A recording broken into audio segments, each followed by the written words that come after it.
students, I Dipali Mehta would like to wish you a very healthy and happy day. This is my 12th lecture of bookkeeping and accountancy for SYGC students of Maharashtra as per revised syllabus from 2021. Okay. In this lecture, we will learn our third question of partnership final account. So here is the question. Okay. Pause your video screen and note down the entire question. Students, I am taking all the questions from the government textbook only, but I am making some changes into it. I am not just taking the question as it is. So please make a note of the question properly. I hope you must have noted down the question. Let us start with the marking of the question. Third question, Sapre and Atre are partners sharing profit and losses in 3:2. Okay, underline this. The profit sharing ratio is 3:2.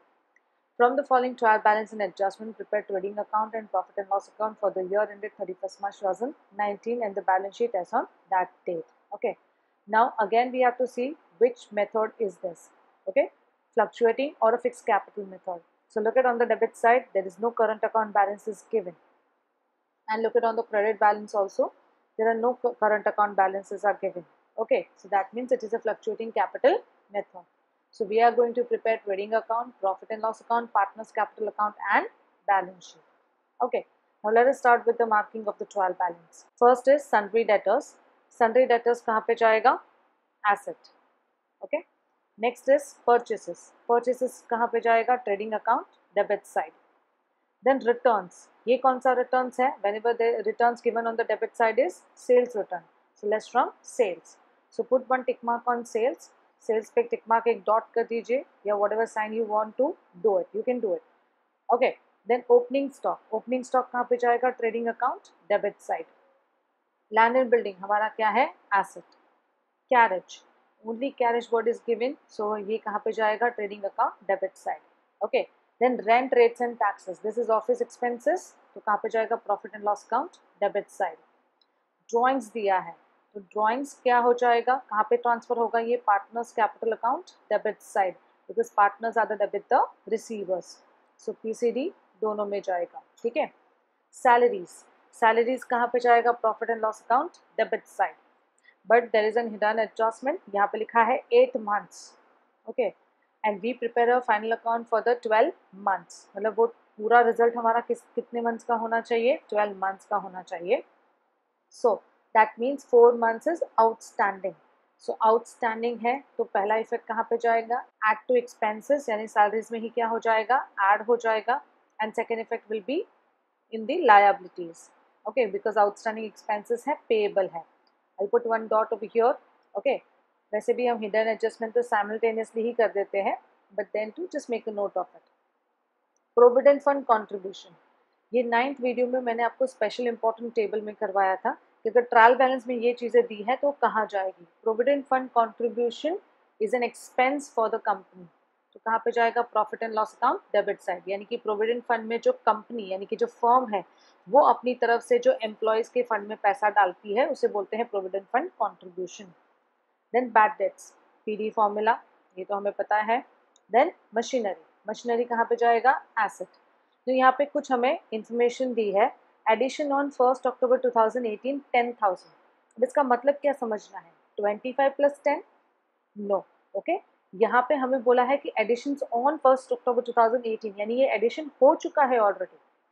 अगर नहीं हुआ होता तो they would have mentioned over here कि addition on 1 October 2018 not recorded. Okay. तो ये not recorded होता तो ही हम 25 + 10 करेंगे.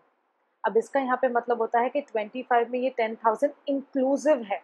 सो दैट मीन्स के 15,000 जो है वो हमारे पास ओल्ड मशीनरी है और जो 10,000 है वो हमने न्यू खरीदा है. Now why this information is given? For calculation of depreciation. तो यानी जब हम लोग कैलकुलेट करेंगे, so on 15,000 we will calculate for entire year, that is for 12 months, and on 10,000 we will calculate for 6 months, 1 October to 31st March. Okay. I hope आपको ये clear हो गया होगा. वैसे भी वर्किंग के टाइम पे भी मैं वापस एक्सप्लेन करूँगी. Then dock charges, dock charges कहाँ पे जाएगा? Trading account, debit side. ठीक है. Then general expenses, profit and loss account, debit side. Then provident fund investment कहाँ पे जाएगा? एसेट. ओके, बिकॉज इन्वेस्टमेंट है, any sort of investment will go to assets. ठीक है. आप इसीलिए ट्रेडिंग अकाउंट जब अच्छे से लर्न कर लेंगे तो आपको पीएनएल के लिए कोई कंफ्यूजन नहीं होगा, राइट। चलिए आगे बढ़ते हैं। क्रेडिट साइड में हमें सबसे पहले क्या दिया है, सेल्स। तो सेल्स कहाँ पे जाएगा, trading account credit side. Then sundry creditors कहाँ पे जाएगा, लायबिलिटीज। सन्ड्री इनकम यानी कि छोटी मोटी मिसलेनियस इनकम कहाँ पे जाएगी, profit and loss credit side. Okay, because trading में हमारा सिर्फ एक ही इनकम जाता है, दैट इज सेल्स। उसके अलावा जो भी इनकम्स है वो ऑलवेज कहाँ पे जाएगा, profit and loss cum credit side. Then bills payable, bills payable कहाँ पे जाएगा, liabilities. Then partners capital account तो कहाँ पे जाएगा, PCC, partners capital account credit side. क्या लिखेंगे हम लोग, by balance brought down. Then provident fund, provident fund is an employees fund. Okay, तो वो कहाँ पे जाएगा, लायबिलिटीज। वैसे भी कोई भी फंड्स है तो वो कहाँ पे जाएंगे, लायबिलिटीज में ही जाएंगे, क्योंकि हर कोई फंड स्पेशल पर्पज से बनाया होता है, so it's a liability for an organisation. Then returns, credit side में जो रिटर्न्स दिया है वो कौन सा रिटर्न होता है, purchase return. So less from purchases, ठीक है। सो यहाँ पे परचेसेस पे एक डॉट कर दीजिए। Okay, then next is commission pre received, यानी कि ये एडवांस कमीशन है। So any sort of advance outstanding given on the credit side will be always transfer to liabilities, ठीक है। आरडीडी दिया है, ये कौन सा आरडीडी है, ओल्ड आरडीडी, तो कहाँ पे जाएगा, PNL debit side formula. Then interest on provident fund investment, अभी जो इंटरेस्ट मिला है वो फर्म का यानी कि हमारे ऑर्गेनाइजेशन का इनकम नहीं है। ओके, ये एम्प्लॉयज का इनकम है। तो एम्प्लॉयज का इनकम है तो कहाँ पे जाएगा, एड टू प्रोविडेंट फंड। मैं यहाँ पे पीएफ लिख रही हूँ, एड टू प्रोविडेंट फंड। तो यहाँ पे प्रोविडेंट फंड पे क्या हो जाएगा, एक डॉट हो जाएगा, ठीक है। सो डॉट कर दीजिए, ये प्रोविडेंट फंड में ही ऐड होगा बिकॉज ये कंपनी का इनकम नहीं है। ओके, चलिए आई होप यहाँ तक आपको क्लियर हो गया होगा। Let's start with the adjustment. First adjustment is closing stock. Now closing stock is valued at 23,000. What will be the effect of it? Because यहाँ पे हमें एक ही वैल्यू दिया है तो हमें 23,000 ही लेना है। जब दो वैल्यूज दिए होते हैं तो we have to follow whichever is less.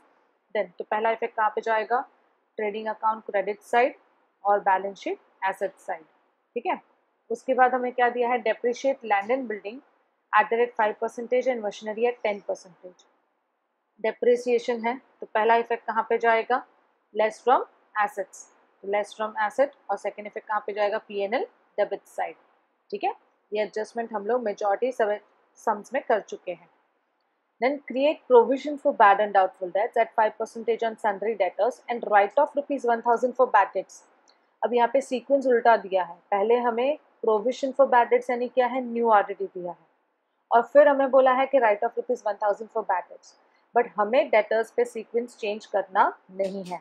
हमेशा याद रखना है, डेटर्स पे सबसे पहले एड और लेस अदर एडजस्टमेंट, फिर फर्दर बैड डेट्स और फिर न्यू आरडीडी होगा, ठीक है। तो भले ही इसमें हमें सीक्वेंस दोनों में आगे पीछे दिया है, लेकिन हम पहले डेटर्स में से क्या करेंगे, फर्दर बैड डेट्स और फिर new RDD. So what will be the effect of the same, effect क्या होगा, दोनों के इफेक्ट सेम ही है, that is PNL debit side formula and less from debtors, ठीक है। डेटर्स हमारा कहाँ पे दिया होता है, एसेट्स में, ठीक है। So put 2 tick marks on debtors and PNL debit side में फॉर्मूला तो हम लोग लिखने ही वाले हैं, तो उस पर कोई टिक मार्क करने की जरूरत नहीं है, ठीक है। आगे बढ़ते हैं। Goods worth ₹3,000 was sold but no entry was found in the books of accounts. अब ये क्या है, हमने गुड्स तो सोल्ड किया है बट उसका एंट्री नहीं है, that means it is unrecorded sales. So what will be the effect of the unrecorded sales, sales हमने रिकॉर्ड नहीं किया है तो करना पड़ेगा। तो हम क्या करेंगे, add to sales and add to debtors, right, क्योंकि हमने जिसको गुड्स बेचा है वो हमारा क्या है, डेटर्स है। ओके, तो हम लोग डेटर्स पे टिक मार्क कर देते हैं। अब ये डेटर्स पे क्या हो गया, अदर एडजस्टमेंट हो गया, ठीक है। सेल्स पे भी एक टिक मार्क कर देते हैं हम लोग। अभी डेटर्स पे ये अदर एडजस्टमेंट है, तो इसका मतलब ये हुआ कि पहले हम लोग फोर्थ एडजस्टमेंट करेंगे, उसके बाद हम लोग कौन सा एडजस्टमेंट करेंगे, थर्ड। और थर्ड में भी सबसे पहले बैड डेट्स होगा और फिर न्यू आरडीटी होगा, ठीक है। तो ये सीक्वेंस हमें हमेशा फॉलो करना है। Okay, then outstanding carriage ₹500। So outstanding carriage है, आउटस्टैंडिंग एक्सपेंसेस है, तो इफेक्ट क्या होगा, एड टू एक्सपेंस, एक्सपेंस में क्या हो जाएगा, ऐड हो जाएगा। और सेकेंड इफेक्ट कहाँ पे जाएगा, liabilities. So put one tick mark on carriage. Bills payable includes dishonored bill of rupees 2000. Now students, this adjustment is not covered in your partnership final account, but this is very important adjustment.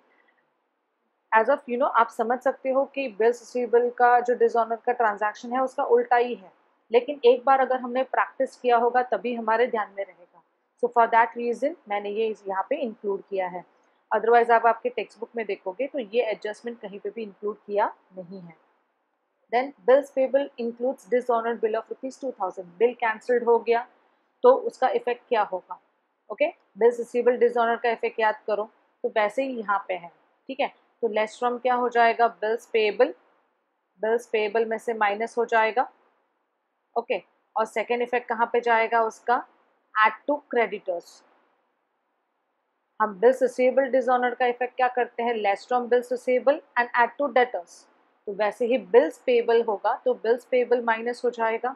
Okay, dishonour हुआ तो और add to क्या हो जाएगा, creditors, because bills payable is related to creditors.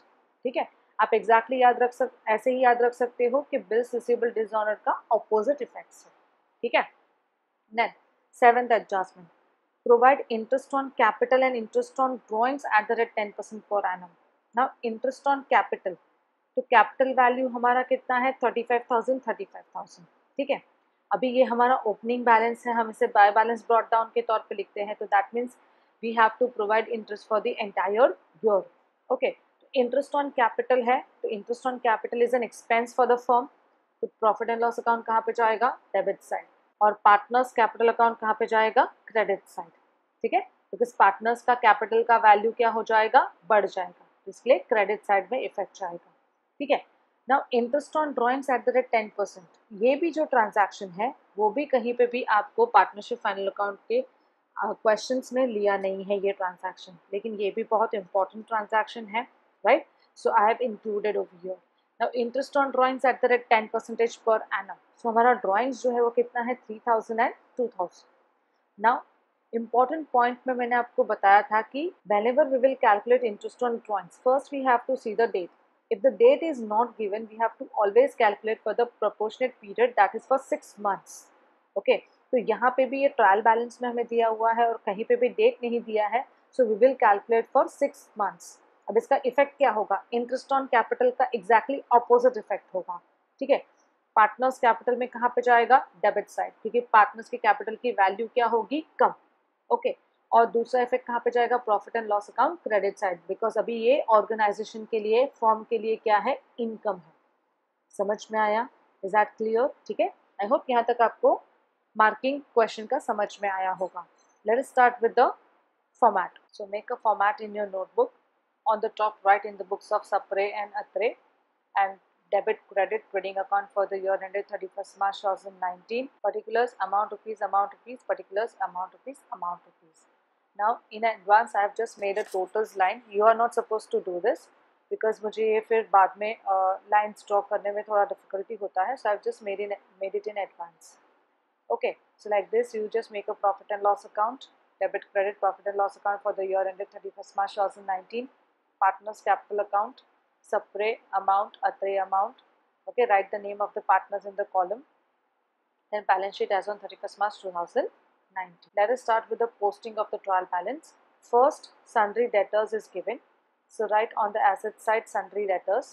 Now adjustment है, 3 adjustments are there on the debtors. तो हमेशा याद रखो students, when there is one adjustment you have to leave one line. But when there is more than one adjustment, so you have to always remember that double minus 1. यानी कि अगर 2 adjustment है तो double होता है 4. 4 minus 1 यानी कि 3 lines leave करनी. अगर आप डबल भी लाइन लीव कर देते हो तो भी कोई प्रॉब्लम नहीं है, लेकिन अगर ज़्यादा गैप दिखेगा तो प्रेजेंटेशन में अच्छा नहीं लगेगा.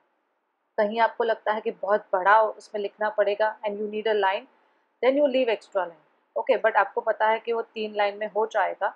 2 एडजस्टमेंट के लिए 3 ही लाइन लीव करो, और अगर 3 एडजस्टमेंट है तो you have to leave 5 lines. ठीक है, तो यहाँ पे आफ्टर डेटर्स लीव 5 लाइन्स और वहाँ पे अंडरलाइन कर देना. ठीक है, उसके बाद क्या दिया है, परचेसेस. परचेसेस ट्रेडिंग अकाउंट में जाएगा. फर्स्ट लाइन लीव कर दीजिए for the opening stock, then write 2 purchases. Now purchases पे एक एडजस्टमेंट है रिटर्न्स का, write it in the inner column 65,000. And make one line. Then returns. तो रिटर्न्स ये कौन सा रिटर्न है? सेल्स का. तो राइट हियर बाय सेल्स और उसके नीचे लिख दीजिए लेस रिटर्न्स. ठीक है. नाउ रिटर्न्स का अमाउंट कितना है हमारा? 800.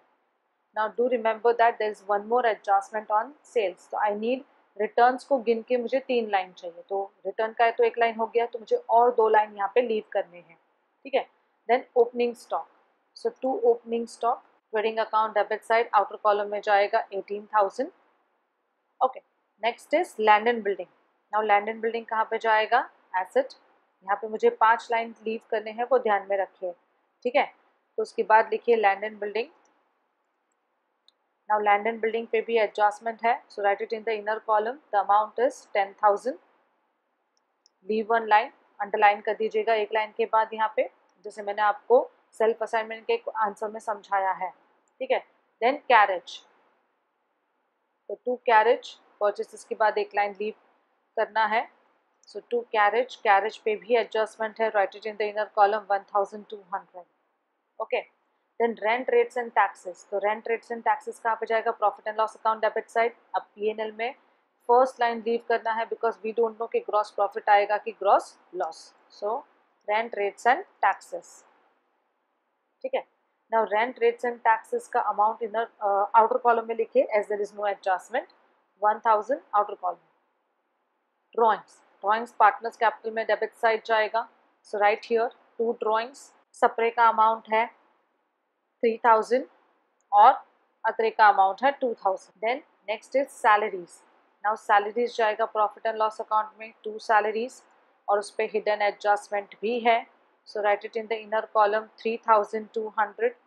Now this 3200 we have paid for 8 months. So 3200 salaries का हम यहाँ पे एडजस्टमेंट कर देते हैं. 3200 डिवाइड बाय क्या होगा? 8 months. तो हमारा आंसर क्या आएगा? 400 पर मंथ. ओके. तो हमें इसे मल्टीप्लाइड बाय क्या करना है? 4 months. तो मेरा आंसर कितना हो जाएगा? ये 1600 मेरा आंसर हो जाएगा आउटस्टैंडिंग वैल्यू का.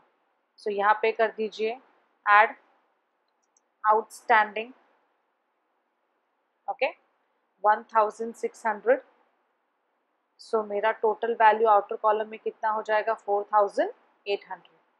ओके. अब ये आउटस्टैंडिंग सैलरीज है. एक इफेक्ट हो गया एड टू एक्सपेंस और दूसरा इफेक्ट कहाँ पे जाएगा इसका? लायबिलिटीज में जाएगा. So write it on the liability side. After leaving 5 line outstanding salaries 1600. Okay. Outer column. समझ में आया ये आपको? Next provident fund contribution. So ये प्रॉफिट एंड लॉस में जाएगा. Provident fund contribution. So write here and उस पर कोई एडजस्टमेंट नहीं है. So just directly transfer in the outer column. अभी यहाँ पे तो मैं कंटिन्यूशन में टाइप कर रही हूँ, लेकिन आपको नोटबुक में अगर आपका लाइन कंप्लीट हो जाता है तो right contribution word in the next line, और जहाँ पे कंप्लीट होता है वहाँ उसके सामने आपको अमाउंट लिखना है. ठीक है. देन कहीं पे भी आपको शॉर्टकट यूज करना नहीं है. Okay. Then bad debts. So write 2 bad debts. Okay. Then add for the bad debts. पूरा आपको फॉर्मूला लिखना है. Then add new RDD. leave one line and then write less old RDD. alright. now ये जो 2 bad debts है वो trial balance का amount हमें लिखना है. so write over here 1000. okay. then next is machinery. Machinery कहाँ पे जाएगा? एसेट्स में जाएगा. so write over here machinery.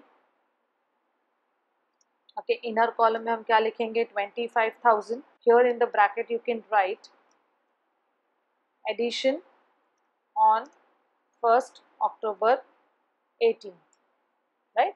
तो हमें पता चलेगा कि वो इंफॉर्मेशन है कि न्यू और ओल्ड में हमें उसे डिवाइड करना है. ठीक है. Then leave one line for the adjustment. Then dock charges. Dock charges जाएगा ट्रेडिंग अकाउंट में. 2 डॉक चार्जेस. उस पर कोई एडजस्टमेंट नहीं है. Write it in the outer column 2500. Then general expenses. General means office expenditures. So profit and loss में जाएगा general expenses इस पर कोई एडजस्टमेंट नहीं है, outer column 2000. Then provident fund investment, so provident fund investment assets में जाएगा, outer column 16,000. ये हमारा डेबिट साइड का पोस्टिंग कंप्लीट हो गया. Now let us start with the credit side. First is sales. Okay, sales I have already written, just put the amount over here 85,000. उसमें से 800 minus हो जाएगा, सो मेरा बैलेंस कितना बचेगा 84,200. Okay, still one more line is required for another adjustment. Then sundry creditors. Sundry creditors कहाँ पे जाएगा, लायबिलिटीज में. So right here sundry creditors, there is an adjustment on sundry creditors, right amount in the inner column 18,000. Then sundry income. Sundry income profit and loss account credit side जाएगा, leave first line and then write by sundry income, outer column 1,000. Then bills payable. Okay, so bills payable liabilities में जाएगा, there is an adjustment on bills payable, write it in the inner column 5,000 and leave one line. Then capital account is given, so in the partner's capital account credit side write by balance brought down. ये हमारा capital का opening balance है, so 35,000. Next is provident fund. तो provident fund कहाँ पे जाएगा, liabilities में जाएगा, so write here provident fund, inner column 10,000. Okay, and leave one line. Then returns, credit side पे जो रिटर्न दिया रहता है वो ऑलवेज कौन सा रहता है, purchase return. So write here less returns, amount is 1,500. 65,000 में से 1,500 माइनस करेंगे तो हमारा बैलेंस कितना बचेगा, 63,500 outer column. Okay, next is commission pre received. Advance commission है ये, सो लायबिलिटीज में जाएगा, commission pre received, outer column में 800. Next is RDD. So this is old RDD. So I have already written in the formula. Just have to put the amount of here. That is 400. Okay. और बाकी की जब भी हमें चीज़ें मिलेगी तो अब हम इसे कंप्लीट करके आउटर कॉलम में वैल्यू ट्रांसफर करेंगे. Now interest on provident fund investment. तो प्रोविडेंट फंड पे वो ऐड हो जाएगा. यहाँ पे आपको कम से कम 2 लाइन लगेगा, तो यहाँ पे आप अच्छे से उसे लिखिए, शॉर्टकट में मत लिखिएगा. तो add interest on provident fund investment. Okay, write it in the inner column, amount is 1,000, so total value हो जाएगा 11,000 in the outer column. Okay, so I hope यहाँ तक आपको posting clear हो गया होगा. चलिए अभी adjustments start करते हैं. The first adjustment is closing stock. So fourth last line में आप यहाँ पे लिखिए trading account में credit side. Okay, by closing stock एक ही value हमें दिया है 23,000, that we need to consider. Outer column में 23,000. Trading account credit side first effect. Second effect कहाँ पे जाएगा, एसेट. तो सेकेंड इफेक्ट यहाँ पे लिख दीजिए closing stock 23,000 outer column. Clear with the first adjustment. Now second adjustment, depreciate land and building at the rate 5% and machinery at 10%. So first of all let us minus depreciation from the land and building. So 5% depreciation. Okay, so 5% on 10,000. 10,000 पे 10% कितना होगा, 1,000. तो 5% उसका half कर दीजिए तो कितना हो जाएगा, 500. सो आउटर कॉलम में हमारा बैलेंस जाएगा 9,500. ठीक है. उसके बाद क्या दिया है, मशीनरी पे 10%. ना मशीनरी पे 2 हमें पार्ट करने हैं, ओल्ड और न्यू में. तो मैंने यहाँ पे एक छोटा सा वर्किंग नोट तैयार करके रखा है कि जो मशीनरी है उसमें से ओल्ड वैल्यू है 15,000. ओल्ड वैल्यू मतलब वो हमारे पास फुल ईयर से था, यानी कि बिगिनिंग ऑफ द ईयर से था. So we will charge 12 months का depreciation on it. And on new we have purchased from 1st October onwards. So 1st October to 31st March we have to charge for 6 months. Okay, तो 15,000 पे अगर मैं charge करूँ तो मेरा value कितना हो जाएगा 10% के हिसाब से 1,500. बराबर है. अभी 10,000 पे मुझे 10% चार्ज करना है 6 मंथ्स के लिए. तो 10,000 पे 10% हुआ 1,000, और उसका मैं अगर हाफ कर दूँ तो कितना वैल्यू हो जाएगा 500. यानी टोटल अमाउंट ऑफ डेप्रिसिएशन कितना है 2,000. ठीक है. जब भी ऐसे आपको एडिशन बताया है तो आपको ऐसे बाइफर्केशन करके करोगे तो आपको प्रॉपरली समझ में आएगा, क्लैरिटी रहेगी। अदरवाइज आप डायरेक्टली जब इस पे 25,000 पे 10% चार्ज करोगे तो आपका आंसर 2,500 आएगा, तो that answer will be wrong. आपका फाइनल अकाउंट टैली हो जाएगा लेकिन वो करेक्ट टैली नहीं होगा। समझ में आया? बिकॉज अगर आप डेबिट क्रेडिट इफेक्ट दोगे तो ऑफकोर्स आपका बैलेंस शीट टैली होना है, लेकिन अगर आप सही अमाउंट नहीं लिखोगे तो वहां से आपका रॉन्ग होना शुरू हो जाएगा। ठीक है, सो ध्यान रखिए कि अगर एडिशंस हैं एसेट पे तो उसे बाइफर्केट कीजिए ओल्ड और न्यू में, and accordingly you charge the depreciation. Okay, so let us minus 10% depreciation from machinery. So 10% depreciation 2000। Okay, और आउटर कॉलम में मेरा वैल्यू जाएगा 23,000। तो ये हो गया लेस फ्रॉम एसेट, एक इफेक्ट हो गया। Now second effect, profit and loss account debit side. So write here to depreciation on, okay, उसे अंडरलाइन कर दीजिएगा। उसके नीचे लिखिए लैंड एंड बिल्डिंग, नेक्स्ट में मशीनरी। लैंड एंड बिल्डिंग पे कितना डेप्रिसिएशन था? 500, और मशीनरी पे 2000। सो टोटल आउटर कॉलम में कितना हो जाएगा? 2500। ठीक है, चलिए आगे बढ़ते हैं। नाउ थर्ड एडजस्टमेंट से पहले मुझे कौन सा करना पड़ेगा? फोर्थ। ओके, बिकॉज मुझे डेटर्स का सीक्वेंस प्रॉपरली फॉलो करना है, अदरवाइज मेरा अमाउंट ऑफ आरडीडी क्या हो जाएगा? रॉन्ग हो जाएगा। ठीक है, तो सबसे पहले मुझे क्या करना है? Other adjustment. So other adjustment में मुझे क्या दिया है? अनरिकॉर्डेड सेल्स, तो डेटर्स में क्या हो जाएगा? Add. So add unrecorded sales, the amount is 3000। So total value मेरा कितना हो जाएगा यहाँ पे? 43,000। ठीक है, चलिए इनर कॉलम में ही अमाउंट लिखना है यहाँ पे हमें डेटर्स का, बिकॉज अभी भी आगे हमारे एडजस्टमेंट्स बाकी है। देन सेल्स में भी हमें क्या करना है? ऐड करना है, add unrecorded sales. So unrecorded sales is 3000। So यहाँ पे टोटल वैल्यू आउटर कॉलम में कितना हो जाएगा? 87,200। ठीक है, तो सेल्स में भी हमने ऐड कर दिया और वैल्यू आउटर कॉलम में लिख दिया। Now third adjustment. Now third adjustment में भी सबसे पहले हमें क्या माइनस करना है? यहाँ से further bad debts. Okay, so less further bad debts, क्योंकि हमें नेट डेटर्स मिलना चाहिए, तो यहाँ से मैंने 1000 माइनस कर दिया, तो अब मेरा बैलेंस कितना हो गया? 42,000। ओके, सो मेरे लिए अभी 42,000 नेट रिसीवेबल है, लेकिन उसमें से भी मुझे लगता है कि 5% मुझे नहीं मिलेगा। So I am making a provision for it. So less 5% RDD. Okay, so अब मुझे 5% आरडीडी किसका निकालना है? 42,000 का निकालना है। तो 42,000 का 10% कितना होगा? 4,200। तो उसका हाफ कितना हो जाएगा? 2,100। ठीक है, सो अब 42,000 में से 2,100 माइनस होगा तो आउटर कॉलम में कितना जाएगा? 39,900। ओके, अब ये जो फर्दर बैड डेट्स और न्यू आरडीडी हमें मिला है वो हम फॉर्मूला में डालेंगे। यहाँ पे फर्दर बैड डेट्स में लिख दीजिए 1000, न्यू आरडीडी में 2,100। अब इन तीनों का टोटल करना है, bad debts, further bad debts और न्यू आरडीडी, तो इसका टोटल कितना हो जाएगा? 4,100। अब 4,100 में से हमारा जो लास्ट ईयर का रिजर्व्स है, आरडीडी है, वो हमें माइनस करना है। So our net loss in the outer column will be 3,700। Okay, चलिए आगे बढ़ते हैं। Fifth adjustment now, outstanding carriage. Outstanding expense है, कैरेज आउटस्टैंडिंग है, तो क्या हो जाएगा उसमें? ऐड आउटस्टैंडिंग 500, आउटर कॉलम में 1,700 टोटल हो जाएगा। ठीक है, अब उसके बाद आउटस्टैंडिंग एक्सपेंसेस है, तो सेकेंड इफेक्ट कहाँ पे जाएगा? Liabilities, outstanding carriage, outer column 500।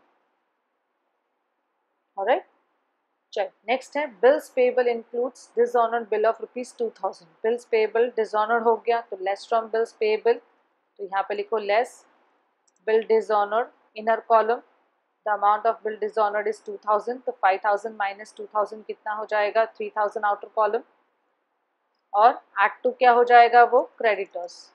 दोनों में सेम ही लिखना है, बिल डिसऑनर्ड। ओके, सो बिल डिसऑनर्ड 2000 यहाँ पे इनर कॉलम में ऐड करना है 18,000 में, सो आउटर कॉलम में वैल्यू कितना हो जाएगा 20,000। चलो next adjustment, provide interest on capital. पहले हम लोग इंटरेस्ट ऑन कैपिटल का इफेक्ट करते हैं, उसके बाद हम लोग इंटरेस्ट ऑन ड्राइंग्स का करेंगे। नाउ कैपिटल वैल्यू 35,000 दोनों का है, 10% यानी कितना हो जाएगा 3,500। सो इंटरेस्ट ऑन कैपिटल का सबसे पहले इफेक्ट जाएगा profit and loss account debit side. So to interest on capital, उसे अंडरलाइन कर दीजिए और उसके नीचे लिखें सेपरेट और अतरे, ठीक है। 3,500 3,500, तो टोटल वैल्यू आउटर कॉलम में कितना हो जाएगा 7,000। समझाइए, आपको कंपनी के लिए एक्सपेंस है तो profit and loss account debit side. Partners का कैपिटल वैल्यू क्या हो जाएगा इंक्रीज, तो credit side by interest on capital 3,500 3,500, ठीक है। समझ में आया ये आपको? चल अभी वैसे ही इसका ऑपोजिट हमें करना है इंटरेस्ट ऑन ड्राइंग्स। अभी ड्राइंग्स का वैल्यू है 3,000 एंड 2,000। अब उस पर 10% for 6 months we have to calculate. तो 3,000 का 10% 300 होता है और उसका हाफ कितना हो जाएगा 150, और 2,000 पे 10% 200 होता है, but for 6 month it will be 100। सो अभी ये प्रॉफिट एंड लॉस अकाउंट कहाँ पे जाएगा, credit side. So bye interest on drawings, ठीक है। Again same way, bye interest on drawings को अंडरलाइन कर दीजिए और उसके नीचे लिखिए सेपरेट एंड अतरे। यहाँ पे अमाउंट आएगा 150 and 100। So total value outer column में हो जाएगा 250। अब ये हो गया profit and loss account credit side. अब इसका सेकेंड इफेक्ट कहाँ पे जाएगा, partners capital account debit side. Drawings या इंटरेस्ट ऑन ड्राइंग्स हमेशा पार्टनर्स कैपिटल को क्या करता है, रिड्यूस करता है। ओके, सो डेबिट में उसका इफेक्ट जाएगा to interest on drawings. So 150 and 100। Okay, clear with this? यहाँ तक हमारे सारे एडजस्टमेंट्स कंप्लीट हो गए। Now let us start with the balancing of the final account. First will start with the trading account. Now trading account में जैसे मैंने आपको लास्ट टाइम समझाया था, यहाँ पे आप टोटल लिख दीजिए पहले तो, और उसके नीचे एक लाइन लीव कर दीजिए। Okay, so we can just do the total with the pencil. First I will do of the credit side. Last position पे क्या है 0, ठीक है। सेकंड पोजीशन पे भी क्या है 0। थर्ड पोजीशन पे क्या है 2। ओके, उसके आगे क्या है 7 + 3 क्या हो गया 10, कैरिड 1, तो 8 + 1 9, 9 + 2 11, तो यानी 1,10,200 मेरा क्रेडिट का टोटल है। वैसे ही मुझे यहाँ पे डेबिट का टोटल करना है सेम वे पे। लास्ट पोजीशन पे क्या है 0, ओके। सेकंड पोजीशन पे क्या है 0। थर्ड पोजीशन पे क्या है 5 + 7 12, 12 + 5 17, कैरिड 1, 8 + 1 9, 9 + 3 12, 13, 13 + 2 15, तो 5 हो गया, ठीक है। देन कैरिड 1, 1 + 1 2 एंड 2 + 6 8, तो 85,700 मेरा क्या है डेबिट का टोटल है। तो यानी मेरा क्रेडिट साइड का टोटल ज़्यादा है, राइट। तो मुझे यहाँ पे लिखना है 1,10,200। ओके, क्रेडिट साइड का टोटल हमारा क्या है ज़्यादा है, ठीक है। सो 1,10,000 दोनों तरफ मुझे लिखना है, तो यहाँ पे मैं कॉपी कर देती हूँ इसे। ओके, अब 1,10,200 में से 85,700 मुझे क्या करना है माइनस। सो राइट हियर 24,500, अगर आप माइनस करोगे तो ये आपको बैलेंस मिलेगा। So write here to gross profit carried down, okay, और ब्रैकेट में लिखिए यहाँ पे transfer to profit and loss account. Alright, तो हमारा क्रेडिट साइड का टोटल ज़्यादा है तो वो हमने लिख दिया, उसमें से 85,700 जो डेबिट का टोटल है वो माइनस करके 24,500 मिला। Now transfer it on the opposite side in the profit and loss account by gross profit brought down. Outer column में जाएगा 24,500, ठीक है। चलिए वैसे ही प्रॉफिट एंड लॉस अकाउंट का भी बैलेंसिंग करते हैं। पहले क्रेडिट साइड का टोटल फाइंड आउट कर लेते हैं। On the credit side last position पे 0 है, सेकंड पोजीशन पे क्या है 5, थर्ड पोजीशन पे 5 + 2 क्या हो गया 7, देन 4 + 1 क्या हो गया 5 and 2. So 25,750 is my credit side's total. Then debit side का टोटल क्या है? लास्ट पोजीशन पे क्या है 0, सेकेंड पोजीशन पे क्या है 0, थर्ड पोजीशन पे 8 + 7 15, 15 + 5 20, 0, 2 carried, 2 + 1 3, 3 + 4 7, 9, 9 + 3 12, then 2 14 + 2 16 and 16 + 7 23. तो यानी डेबिट साइड का मेरा टोटल है 23,000. सो मेरा टोटल कहाँ का ज़्यादा है? क्रेडिट साइड का टोटल ज़्यादा है. So I will write 25,750 both the side. Okay, ये मुझे लिखना है. चलिए, दोनों तरफ मैंने 25,750 नोट कर लिया. अब 25,750 में से 23,000 मुझे माइनस करना है. सो मेरा बैलेंस कितना आएगा 2,750 इज माई नेट प्रॉफिट. ठीक है, सो नेट प्रॉफिट है तो मुझे यहाँ पे क्या लिखना है?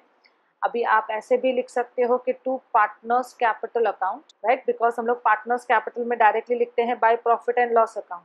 सो better you can write to partners capital account और you can write net profit transferred. Okay, so यहाँ पे आपको लिखना है सप्रे, सप्रे एंड अत्रे. अभी ये जो 2750 है वो हमें प्रॉफिट शेयरिंग रेशियो में डिवाइड करना है. What is our profit sharing ratio? Is 3:2.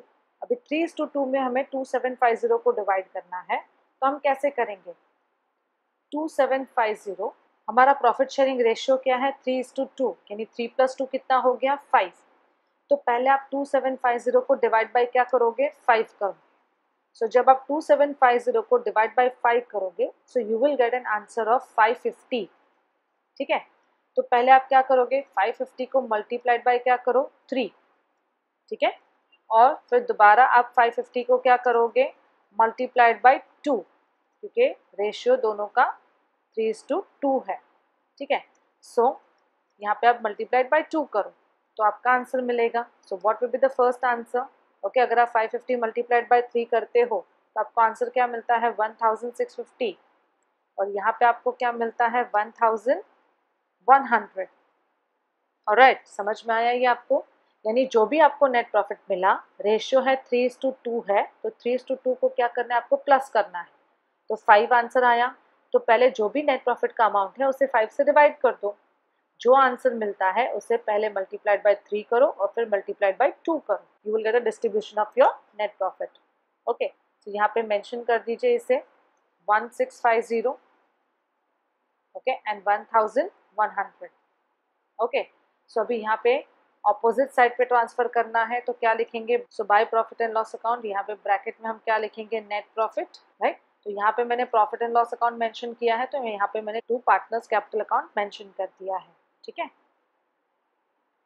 यहाँ पे आपको टू पार्टनर्स कैपिटल अकाउंट लिखना है और यहाँ पे bye profit and loss account लिखना है. ओके, अभी यहाँ पे लिख दीजिए 1650 और 1100. समझ में आया ये आपको? ठीक है, अभी पार्टनर्स कैपिटल अकाउंट हमें क्लोज करना है तो टोटल कीजिए. कैपिटल अकाउंट है तो ऑलवेज क्रेडिट साइड का टोटल ही ज़्यादा आएगा. तो टोटल करते हैं हम लोग. What will be the total of the surprise account is? The total will be 40,150. और अत्रे का क्या होगा 39,600. ऑलराइट, अभी ये टोटल ही मुझे यहाँ पे डेबिट साइड में भी नोट करना है. ऑलराइट, चलिए अभी 40,150 में से 3,150 मुझे क्या करना है माइनस. तो मुझे क्या मिलेगा? बैलेंस कैरिड डाउन मिलेगा. ना बैलेंस कैरिड डाउन में मुझे क्या आंसर मिलेगा? सबसे पहले 37,000 will be my answer. Okay, और 39,600 में से 2,100 माइनस करना है तो आंसर विल बी 37,500. ऑलराइट, ठीक है, अब ये बैलेंस कैरिड डाउन मिल गया, हमें इसे ऑपोजिट साइड ट्रांसफर करना है. तो ये डेबिट में डिफरेंस आया है तो बैलेंस शीट में क्रेडिट साइड मतलब कौन सा साइड है? लायबिलिटीज. तो यहाँ पे लायबिलिटीज में लिख दीजिए कैपिटल अकाउंट, अंडरलाइन कर दीजिए इसे सप्रे और फिर अत्रे लिखिए यहाँ पे. Then 37,000 and 37,500. Okay, outer column में इसका टोटल कितना हो जाएगा 74,500. ऑलराइट, सो यहाँ तक हमने कैपिटल ट्रांसफर कर दिया। अभी फाइनली हमें क्या करना है, बैलेंस शीट का total. Okay, late us start with the total of the balance sheet. Liability side में सबसे पहले हम लोग टोटल करते हैं। लास्ट पोजीशन पे क्या है, 0। सेकेंड पोजीशन पे क्या है, 0। थर्ड पोजीशन पे 5 + 6 11, 11 + 8 19, 19 + 5 24। सो carry 2, 2 + 4 6 7, 7 + 3 10, 10 + 1 11. So 1 and 1 carried. 7 + 1 8, 8 + 2 10, and 10 + 1 11. So answer is 1,11,400 of the liability side. Now let us check out of the asset side. Last position पे क्या है, 0।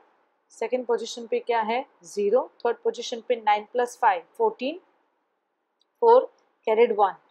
Then 9 + 1 10 + 9 19, 19 + 3 22, 22 + 6 28, and 28 + 3 31.